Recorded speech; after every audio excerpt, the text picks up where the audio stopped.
अमरावतीच्या राजकारणामध्ये भाजप आणि राणा दाम्पत्यातील संघर्ष आता नव्या टप्प्यामध्ये पोहोचल्याचं पाहायला मिळतंय। मुख्यमंत्री देवेंद्र फडणवीस यांच्या वाढदिवसानिमित्त आयोजित कार्यक्रमात खासदार डॉक्टर अनिल बोंडे यांनी मोठी राजकीय घोषणा करत यंदा अमरावतीमध्ये भाजपकडून भव्य दहीहंडी उत्सव साजरा केला जाईल असं जाहीर केलं।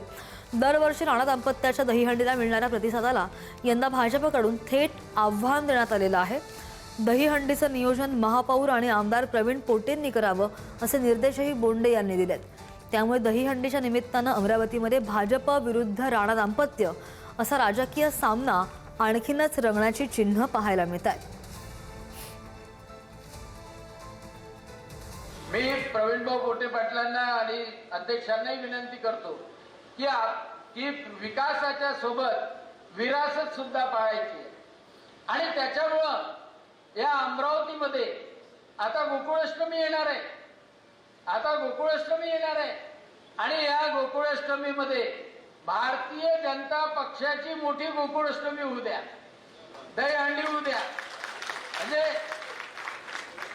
म्हणजे मान्य जर कराल तर प्रवीणभाऊ पोटे पाटील जबाबदारी घेतात आहेत।